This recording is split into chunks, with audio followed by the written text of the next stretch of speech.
যদিও আমার মূল কাজ বাইরের শত্রু থেকে দেশে রক্ষা করা, যেখানে আইনের ব্যত্যয় সেখানে তো আমি যাব। তাদেরকে চিহ্নিত করার জন্য আমার একটু হেল্প প্রয়োজন ছিল এবং আজকে খুব সানন্দে এই দুটো দলের যারা কর্ণধার তারা এসছেন, এসে তাদেরকে নিয়েও এসছেন এবং তারা বুঝতে পেরেছে যে তারা কাজটা ভালো করেনি। অ্যাকচুয়ালি অনেকের ইচ্ছাও ছিল না, আবেগবশত করেছে। তারা বলেছে আজকে কথা দিয়ে গেছে, দে হ্যাভ ফেল্ট সরি।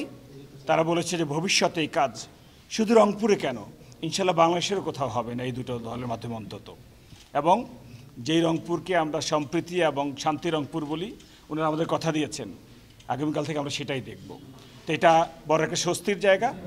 আমরা আপনাদের বন্ধু, আপনাদের গর্বের জায়গা, আমাদেরকে সেই জায়গাটাতেই রাখবেন। তখনই আমাদেরকে আপনারা দেখবেন একটু কঠোরভাবে, যখন আপনি নিয়মের ব্যত্যয় করবেন। বিএনপি এবং এনসিপির কর্ণধাররা এসে আমাদেরকে বলেছেন এবং একটা সুন্দর একসঙ্গে চলার একটা সুন্দর সম্পর্কই আসলে কাম্য, এবং এটার মাধ্যমে আমি আশা করি রংপুরবাসী অনেক উপকৃত হবে।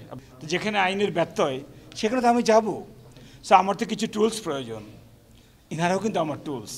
বাট আমার সবচেয়ে ভালো লেগেছে তারা বিষয়টা লুকায়নি, দে আন্ডারস্টুড, ওনাদের সেই ম্যাচুরিটি আছে এবং তারা কিন্তু এই বিষয়টা খুব সুন্দরভাবে, আমি বলবো যে পারস্পরিক সমঝোতা চমৎকারভাবেই সমাধান করেছেন।